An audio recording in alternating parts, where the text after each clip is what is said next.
for 30 plus years. I've seen every type of child grow up. Instead of giving me what I wanted, she gave me what I needed, which was truth. Don't let emotions win. Let truth win. Do your very best, and you should have a lot of fun while you do it. And the better you get at something, the more fun you're going to have at something. You moms and dads are wired with everything you need to be a parent to a great kid. Welcome to Parenting Great Kids. This is episode number 14, Helping Your Kids Dream Big. I'm your host, Dr. Meg Meeker, and I hope that you are having as much fun with these podcasts as I am. You know, we're really hitting it out of the park, and we're seeing that a lot of you are listening in and downloading, and I want to encourage you, write a review. Let us know what you think about the podcast. You know, I don't want this to be just a one-way exchange. I want to know what you think, what you want, what you like. I really want to hear from you. You know, young children, middle school kids, teens, and even adults dream about who they'll become someday.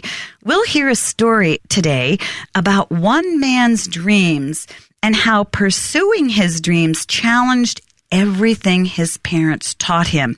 His story illuminates how a child's dreams can seemingly oppose the core values that parents teach their children. And most importantly, his story shows how parents can respond in ways that keep their kids on track in the most important areas of life.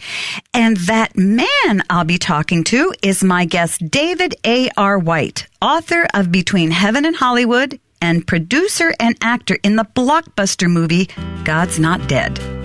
Also, I'll be featuring a social media question about a 3.5-year-old boy who won't listen to his parents 100% of the time. That's going to be a good one for all of us. As always, I'll share my points to ponder for you so you can get working on something right away. And finally, parents, as a reminder, please don't just download these episodes. Click subscribe. And when you do that, you'll be joining my parenting revolution, and every new episode will automatically show up in your subscribed list. You won't regret it. So let me ask you a question. Have you signed up for my e-newsletter? If you go to megmeekermd.com, I have a special gift for you. Plus, we'll keep in touch. I've got a brand new book coming out next spring, and we'll be announcing it along with some special giveaways to those on my email list first. So parents, thanks for listening. This is episode 14. Stay with us.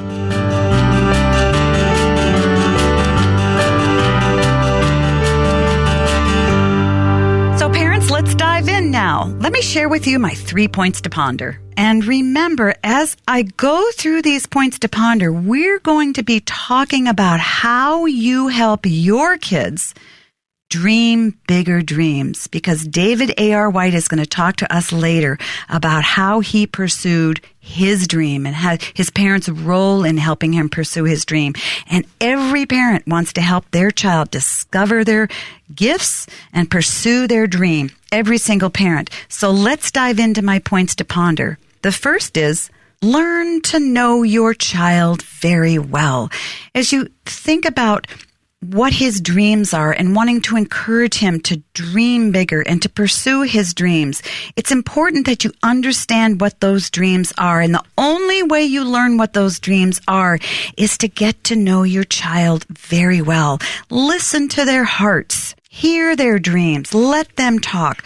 Watch to see what their strengths and weaknesses are so that you can be realistic about them. Encourage your kids to pursue their own form of greatness, but don't get specific until they're a whole lot older. You don't want to pigeonhole your kids too early, if you will. You know, many kids who are 7 or 8 or 9 will say, I want to go to the Olympics in gymnastics. And then you put them in gymnastics class year round, and they go to the gym at 4 a.m. and they work and they work. And then finally they realize around 10, they really don't like gymnastics. So when they're early, even if they have dreams of going to the Olympics in a certain sport when they're very young, encourage them to keep their minds open. Encourage them to dabble in other things and pursue other avenues too, because there's a very good chance that they change their mind as they get older. And you really don't want them to feel locked in too early. I see a lot of kids who burn out in sports, in some type of sport, by 7th or 8th grade. And by that time, many of those kids feel it's a little too late to take on a new sport, a new musical instrument, or a new interest. Of course it isn't, but just be wary for that. Second, encourage your kids to pursue goodness. You will hear in my interview with David him talk about how his parents encouraged him to do the right thing and to follow God's path and always seek God's will. Encourage your kids to pursue goodness, to pursue what's good and right, and their dreams will follow. All children want to do something that matters. Kids want to grow up feeling that they have a purpose, that there's a reason for their life, something that gives them a sense of accomplishment. But many times they don't want to do this through self-aggrandizement or pursuing things that won't lead to happiness. We don't want to teach our kids to do that. So gently guide them in their passions, but keep the focus on using their energies and gifts on doing good that will help others. In other words, don't let them become too self-absorbed in their dreams that will only be self-serving. Ideally, if you help them pursue goodness, they're going to pursue dreams that will have a broader impact on other people, not just themselves. And the best way to do that is to work on their character and encourage them to pursue what's good and right. And third, encourage them to pursue dreams that use their natural gifts. It's very interesting. Many parents and many kids don't know what their gifts are because sometimes it takes time for those gifts to sort of bubble to the surface, or it takes time for their gifts to mature to the point where we can actually see that they're good. They're not just a novelty, but they're actually getting better and better with age and time and work. Many kids want to be professional athletes, but they have no talent in that specific sport. So it's very important. If you find that by age 10 or 11, your child really doesn't have any good baseball skills, and his baseball skills are actually getting worse rather than better, but he wants to be a pro baseball player, it might be a good time to encourage him to broaden his dream and to steer him in a little bit of a different direction. It's hard for parents, but it's really important to be honest with yourself and to be honest with your kids and what they're good at and what they're not good at, because you're really going to set your kids up to fail if you encourage them to pursue something that they're really not very gifted in. You got to be honest with yourself and your child, and don't encourage them to pursue things that maybe you want him to be good in and he wants to be good in, but he's really not talented in. Help him find things he's really good at. Help him find where his talents lie, and they may lie in places that you can't recognize and that maybe he can't even recognize. Maybe you want his talents to be in the athletic arena, but they're really in the arts. Or maybe you want his talents to be in the arts, but they're really in an academic arena. Work with your kids, study with your kids, give them opportunities to dabble in all sorts of different ventures to figure out what really gets the juices going in them and where are their passions, and not only where are they passionate, but what are they really good at. Because once you can help find where your child's natural gifts are, their God-given talents, then you will help them find greater contentment in life because they will feel more satisfied as they use those natural gifts. So those are my 3 points. Learn to know your child very well. Encourage your child to pursue goodness, and encourage him to or her to pursue dreams that will utilize his or her natural gifts. So parents, listen in now on a conversation I had with David A.R. White.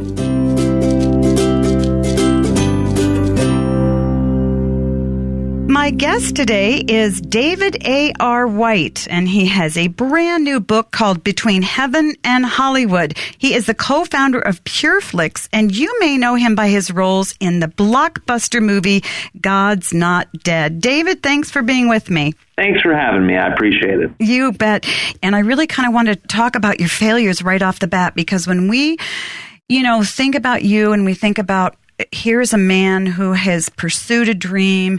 We think about pursuing a dream as sort of magical and wonderful and easy, and God just reveals this inside of you, and it all just kind of comes out of you and it's wonderful, but pursuing a dream doesn't come that way. It comes after you've experienced a lot of failure and stuff.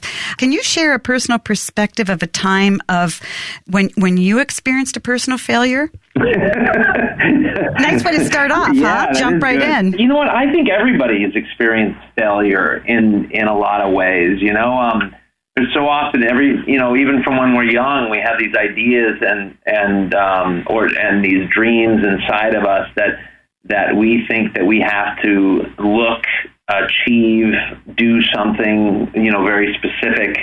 And a lot of times life doesn't work that way. Life doesn't end up exactly what we think it should be. That's one of the things that makes life, great to live in a way, because it's not exactly what you think it will be. But oftentimes, I'm a strong believer that if we live God's dream for our lives, it will be better than what we could ever imagine. Yes. Yeah, absolutely.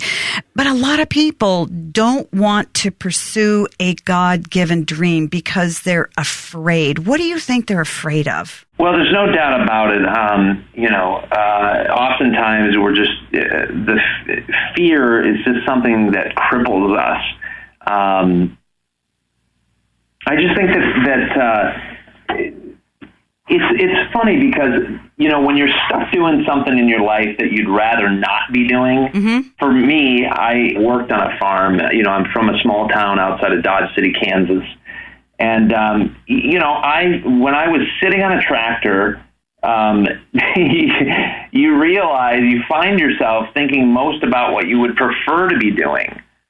And that's the irony. That's when I came up with this, that started looking inside of me of having dreams to go into the entertainment industry, to be an actor, to produce, to work in film. And but it wasn't until I was doing something that I really didn't want to be doing. And I think that's part of the fear. So often we're afraid of these fears that come into our life, but at the same time, if we can embrace them, that's when victory, and that's when we can overcome. The courage is not the absence of fear, but the triumph over it. The triumph and plowing right through it. I should back up and give our listeners a little background on you. You're a successful actor and producer in Hollywood, but by Hollywood standards, you're an enigma. You wrote Between Heaven and Hollywood, but you didn't start out in Hollywood, and you didn't go to school in New York. You grew up as a Mennonite, and I don't imagine that when your parents were raising you as a Mennonite, they looked at you as an 8-year-old, a 12-year-old, or 15-year-old and thought, my son's going to grow up and be an actor in Hollywood one day. When did you begin to feel that dreams start to bubble inside of you like, you know what, I want something different? You said you were sitting on a tractor. Would you drive your tractor around and go dream of yourself being an actor or producing movies? Or what did you start to dream about first? Well, first of all, like you said, I grew up as a Mennonite, and there's the joke that the Mennonites make the Mormons look like a pack of Hell's Angels. I've never heard that. That's good. The Mennonites, I grew up conservative. I saw one movie in the theater the first 18 years of my life. Wow. So yeah, I was probably the least likely candidate. Some people write articles on me, and they they talk about that, and but that's the thing that's, I think, so amazing about God and how he places these things inside of us to pursue them and to chase after them, which is why I wrote Between Heaven and Hollywood, chasing your God-given dream. Yeah. We didn't even have a drama department really growing up. I think I was in 2 musicals my entire, between 7th and 12th grade. Every 2 or 3 years we would have they'd have at least like musicals. There was no drama program. I never had any of those classes or like kids, so many kids today, it's a whole different story with the Disney Channel and Nickelodeon, and there's all these TV shows that are on, back when I was growing up, and I don't know about the same with you, is, we had 2 channels, and ABC, and I think it was CBS, and then NBC every now and then would come through, but it was very blurry. So I didn't watch a lot of TV growing up either. Yeah. But again, it made no sense other than I had this, I had this dream to perform. I loved from what I had seen of the glimpses of movies, I was drawn to them. I was drawn to storytelling, and for that, that's where it came from. As a kid, you felt this desire to perform, and you realized that this wasn't consistent with maybe your parents' values or the lifestyle that you were being raised in. Were you nervous to sort of expose to your parents, gee whiz, I think my dreams are going to take me in a very different direction from my current lifestyle? Did that make you nervous? Yeah, and it wasn't even like, some people have these dreams to be actors, and they're like cardboard cutout of what they should be. They look a certain way. They look like a model. They look like, they have singing, dancing. They have all these gifts. And I didn't really have that. I had moved from Minnesota to Kansas when I was 12. And, and for me, it wasn't a comfortable deal at all. In fact, it was very hard for me to figure out, to embrace, being in Kansas. Mm-hmm. And especially like during, going into junior high, it was like the worst time in the world for me to do that. And so I wasn't outgoing. I wasn't like, hey, I want to be an actor because this is something that I'm amazing at. Mm-hmm. It's just something that God had put into my heart about storytelling. And, and I had only done it maybe a couple times in my life. And so again, it gets back to that whole thing. I think all of us have these dreams and desires. And even if it doesn't make any sense, then there's a good chance that that's from the Lord. Yeah. Well, and the fact that you had the desires that you did without being exposed to it all around you. I mean, I could see if you grew up, watching Disney and watching, all those Mickey Mouse kids, that Britney Spears came up through, and you go, oh, I want to be one of those. But you couldn't even do that because you probably never saw Mickey Mouse Club or whatever it was that sort of grooms child actors to become adult actors. But that's testimony to the fact that it really was God in you. And that's what's so cool. Now, you write in your book about your parents insisting that you go to Moody Bible College for at least a year. Mm-hmm. And that on your way to Moody Bible College, you wrote in your book that you were trying to figure out, okay, how can going to Moody Bible College further my film career? Now, I think that's just kind of funny because that's not what Moody Bible College is all about. Did you learn something from Moody? Well, let me put it a different way. When you were at Moody, how did God use that to get you to Hollywood? Yeah. Well, Moody, Moody isn't really drama friendly. There's no movies, there's no plays, there's really nothing there other than, they do have a mime troupe. Yeah, but what they do is my entire family had graduated and met their significant others there. My mom, my dad, my brother, my sister, they all got married and graduated from there. And so to go there for a year that my father had really put down, that we always had to do this, I was like, well, maybe Chicago is a world of movies and I can figure out, something in the movie industry there. And about 9 months into it, I called my parents and I said, Mom, Dad, I want to leave Bible school and I want to go to Hollywood to be an actor. And what did they say? There was this really long silence on the phone. I'll bet, yeah. And, because the only time I'd ever brought this up to my father, I think I was like in 9th grade or something, and he had said, David, you don't know how to sing and you don't know how to dance, so you certainly can't be an actor. That was the one time that he ever did it, and I never brought it up again. Mm. But they did something that I think is important for all parents to know. I certainly hope I do this in my life with my children in the future, is that they said, David, as long as you serve the Lord and keep him first in whatever you do, then we support you. Mm. And that was it. And then, my parents ended up moving from Kansas that same year. So it wasn't like there was no home for me to go back to. They moved to Canada, of all places, and nothing against Canadians. It's a wonderful country, but I don't really want to live there. And so I think it's also interesting how God closes doors around us mm-hmm. to make us do the things that he wants us to do. Mm-hmm. And that was, all the doors were closing around me, and that's why. And obviously I could have stayed at Moody, but I really felt like that was not the place for me. And so I had to step out, even in the midst of that fear, in the midst of the trepidation of like, how in the world I'm going to move to Hollywood at 19 years old without knowing a soul or without practically having any money. And I did that. You did, right from Moody to Hollywood. Yeah. I mean, I stopped in San Diego for, I don't know, a few months because my sister lived in San Diego. And then I moved up to Hollywood. You write in your book that you write a beautiful analogy. It's one of the neatest I've ever really read. You talk about your journey to success and how many people feel that it should be just a straight line up, sort of at a beautiful 45-degree angle that goes up and up and up. You start at place A and your dream is at point B, which is the top of the curve, and you just go straight up. And you said, following our dreams is not like that.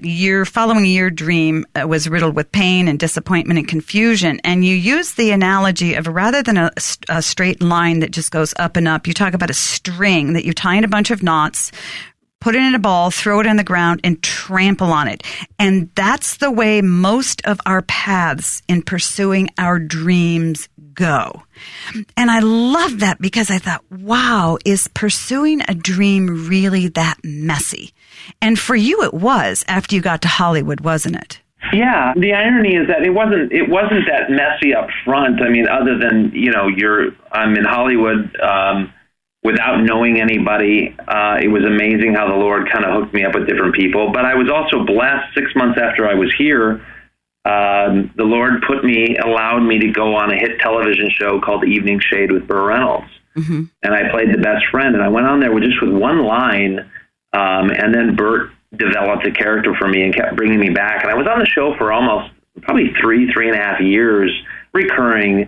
And then I was able to do a bunch of other TV spots. And it looked like my line was going to go straight up. Mm-hmm. Being on a hit show 6 months after I'd been there and surrounded by all these legends, like Evening Shade was just, Burt Reynolds had all his friends from like 20, 30 years on that show. It was an incredible experience. But then the interesting thing is after the show ended, I did a bunch of different guest spots, but then the Lord, he opened Christian movies for me to star in these different films. But then the line got crookeder and crookeder, and then it started wrapping around, and by my mid to late 20s, that ball of yarn got more and more tangled. And so it wasn't, I use that analogy because life is not like that. Life isn't a straight line in any area of our lives. There's a lot of hardship in life. There's a lot of challenges. There's a lot of fear that comes in that we have to overcome. So parents, I hope you're enjoying my conversation with David A.R. White. We're going to pause for a moment. Don't go away. I would love to introduce you to BITSBOX, a fantastic tool to engage your little one's developing mind, giving them the tools to create the technology they consume. BITSBOX is a subscription box that arrives in the mail once a month, full of app coding projects that teach curious kids as young as 6 to build real apps with real code for real devices. Kids can use BITSBOX as soon as they can read and write, using simple, easy-to-understand commands to create cool apps that really work. With BITSBOX, kids get to program video games, puzzles, drawing tools, music apps, and more that they can use and share on any computer, tablet, or phone with a web browser. Listeners of Parenting Great Kids can get 20% off any BITSBOX subscription at bitsbox.com/Meg. Parents, not all screen time is created equal. Make sure your kiddos count with BITSBOX.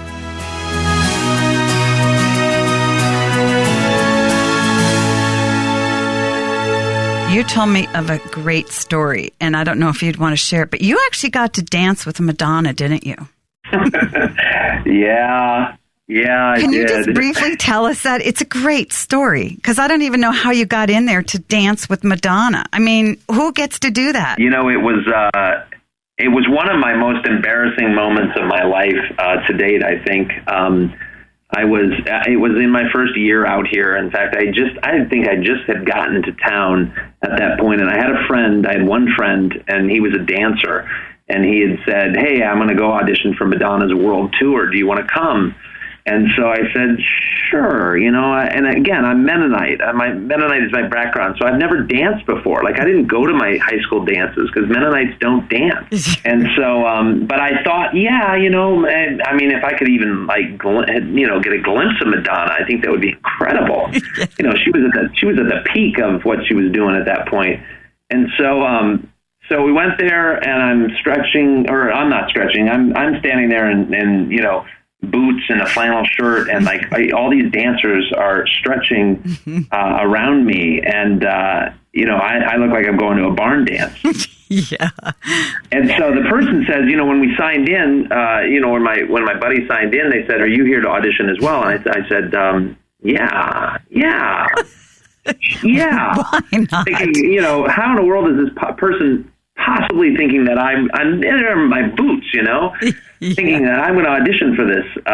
But sure enough, so they called us in. There was 10 of us into this little room, and Madonna was there, and she welcomed us in, and she had her 2 backup dancers, and they showed us, I think that like the Running Man was in at the time, and the Robot, and all these different dances that I'd never heard of. Yeah. And then they only, they really, I guess, if you've never been to a dancer's audition, they give you about 30, 40 seconds of showing you what the dance is, and then all of a sudden they just pump in the beat. Yeah. And all of a sudden I found myself in the dead center of these people dancing around me while I tried to do a move. And at the end of it, the song, ended, and Madonna said, "Okay, so I'm going to take 5 of you, and 5 of you are going to have to stand off to the side. Let's see. Who should I keep? Who should I keep?"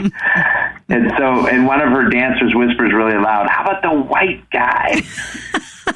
And they all laughed, and I said, yeah, I get it. I walked out to the side. Anyway, at the very end, Madonna was very kind to me. She shook my hand, and she said, "You really made my day." I think that's one of the funniest stories.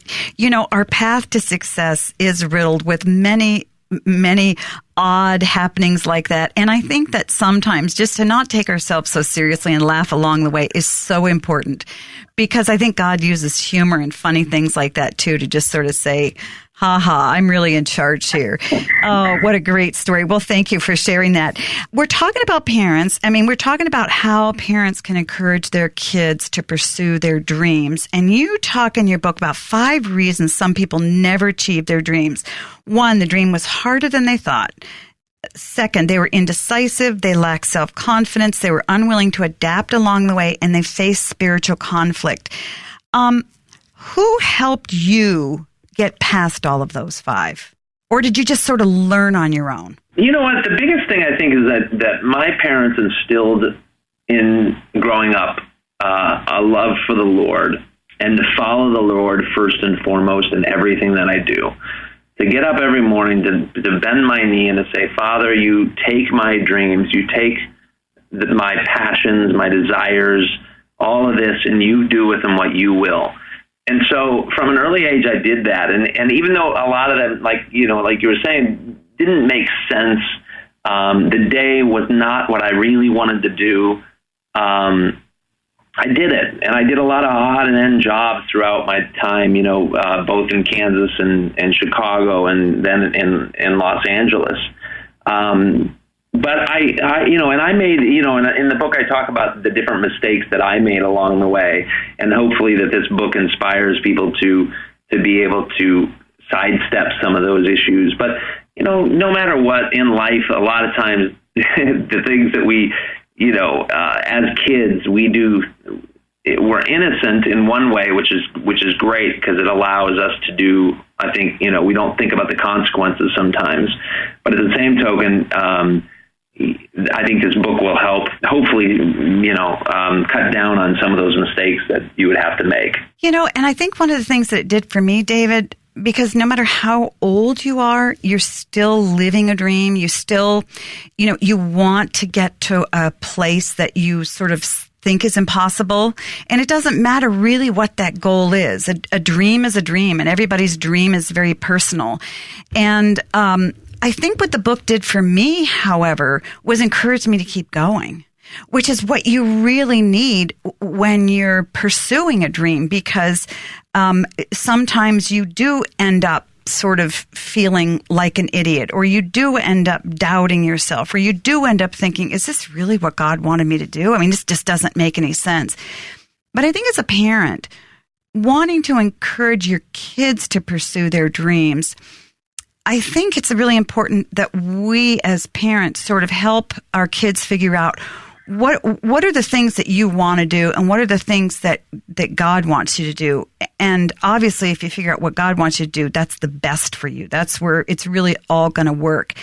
How will you as a dad encourage your kids to pursue their dreams? Yeah, no, I mean, I think it's in challenging them, to have realistic expectations of what it is that they are dreaming, whether they're, what's the difference between wishes, dreams, and goals, that we have to write effective goals. We need to understand the difference that sometimes these wishes, you can't just, all of a sudden you're not going to be an astronaut. It takes time to learn whatever that dream is, that there are specific steps along the way in achieving that. Mm-hmm. And it doesn't just happen overnight. And I think that's the thing that, as obviously kids are different, and I have 3 children, ages 3, 6, and 10 now.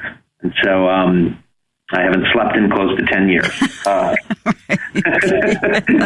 But I want to encourage them to, whatever is in their heart, whatever the Lord has put in their heart, really seek that out, and then to chase after that, but do it in a way that you're not setting yourself up for failure. Mm-hmm. Whereas I have to be this immediately. I think a God-given dream takes time. It takes.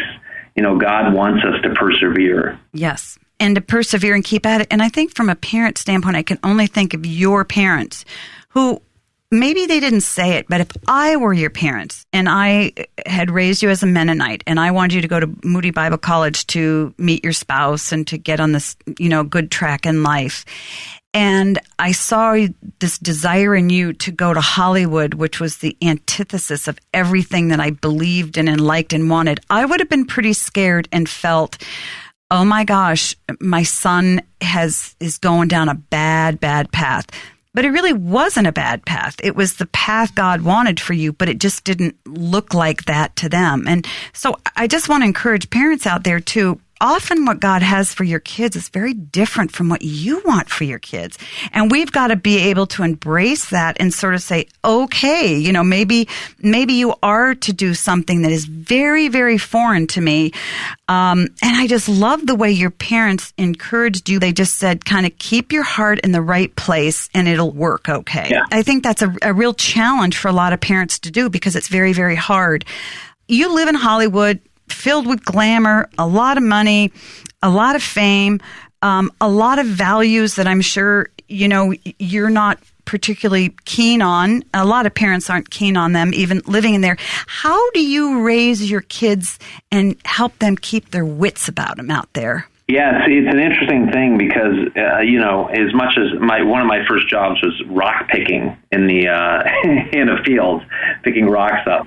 And, as much as Kansas. Yeah, well, actually in Minnesota. Yeah, and, as much as I don't want my kids to have to be, picking rocks when they're 11 years old, there's the other side of you, though, that wants them to learn a good work ethic. Yes. And, and I think it's a very difficult thing to do out here. I think it's in society today, it's a lot more difficult, unless maybe you're growing up on a farm, then it's probably easier. But in the cities all around the country, it's not easy, especially with all the iPads and the phones and everything else, the games that they're focused on. It's a tough situation. So, I try to do like what my parents did to me is they instilled the Word of God in me from an early age. They ran Scripture with me. And so every morning when I'm driving my kids to school, I run them, they have to say at least 3 verses, and I try to test, and it's an interesting thing because Evie is 3 years old, so she knows one verse really well.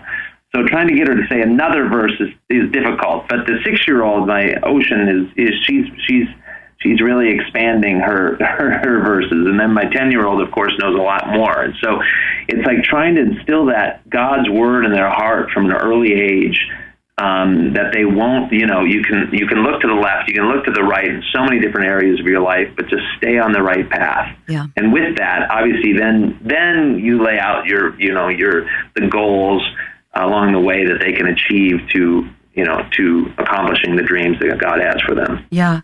Well, I love that. It's sort of, making sure that you keep the main thing, and rooting them in a relationship with God and hiding God's word in your heart and just keeping that plumb line in them always. We only have a couple more minutes, and I just need to ask you about God's Not Dead and God's Not Dead 2. You starred in it, and you produced God's Not Dead and God's Not Dead 2, and they're both blockbuster movies. What did you learn?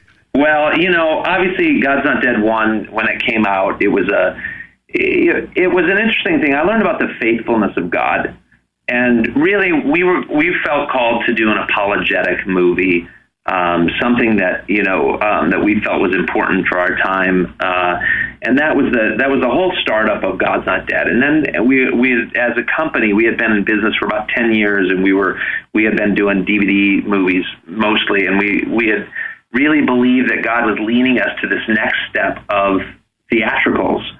And so you had these different, same thing like in the book, it talks about these, getting to these certain levels in our careers, following our dreams. And for us, the Lord had taken PureFlix on its road. Our dream was always to make content on a consistent basis. And so, and then it was the next step of, okay, well, moving forward, God always gives us these dreams, and they're never really, they're not comfortable. Yeah. God takes, a biggest thing is like, is your dream bigger than you? And for us, it was taking these movies out theatrically, because all of a sudden you have to raise a tremendous amount of money to go to the theaters. You have to actually figure out how can you go to the theaters and then market to everyone. And so with God's Not Dead, the amazing thing happened is that that the weekend it came out, it had broken all these records. Hollywood all of a sudden woke up to the faith world, and what they didn't understand, they didn't understand it. They were like, how in the world did your little movie that cost, $1.2 million, all of a sudden do 9.7 in the box office opening, or 9.3, I think we did, the opening weekend. And, and then of course it continued to break all the records. It ended up becoming the number one live action film of that year, independent live action film of the year. And there's a lot of other stories along with it that are in the book with it.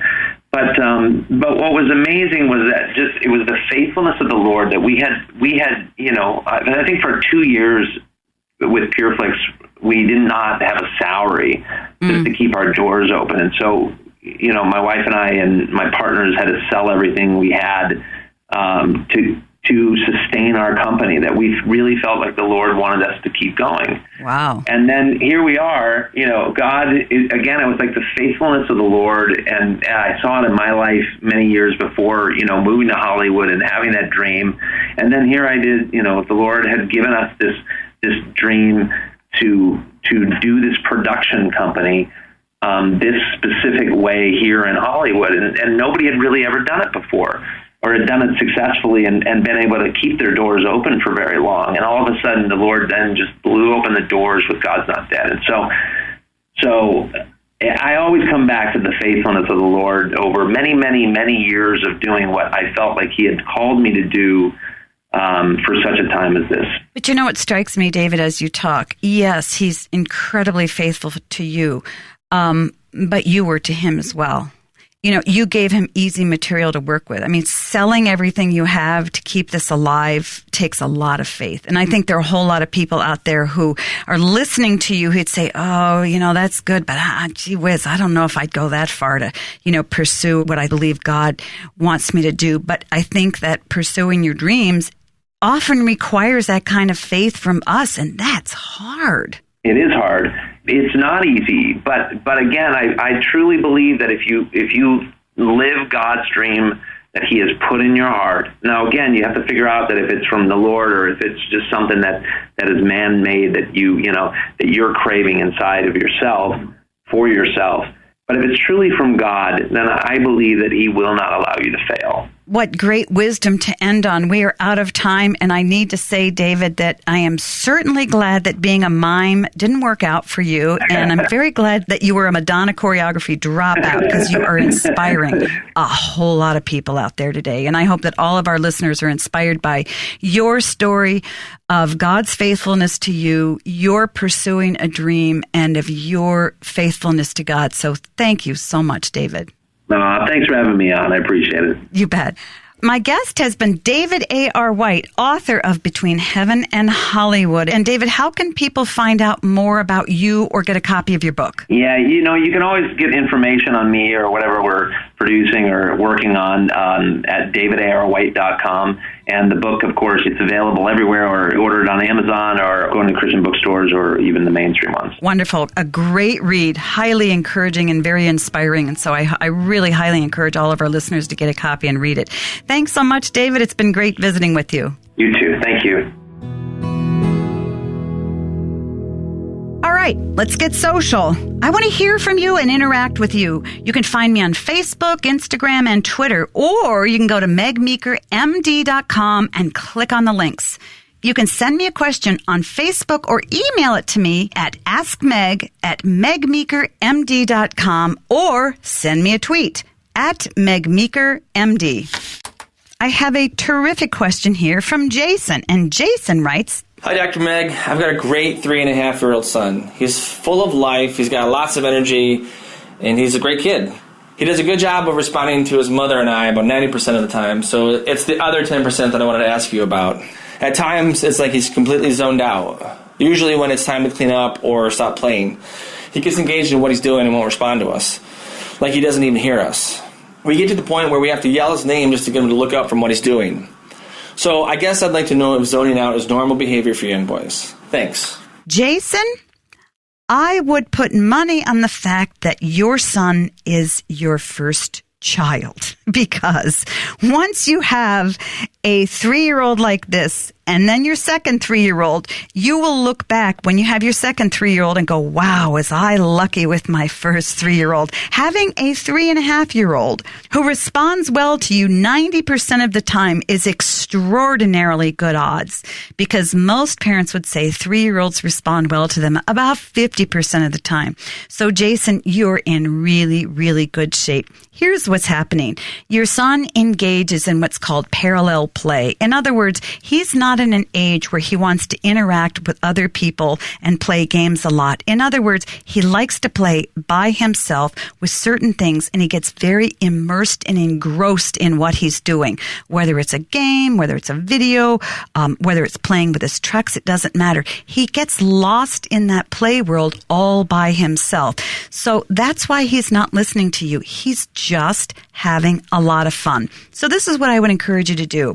When you need him to finish a task, you give him a warning. You say to him, son, in 10 minutes, you're going to have to finish playing and go up to your room and get ready for bed. You can even put a little kitchen timer on and let it click right next to him.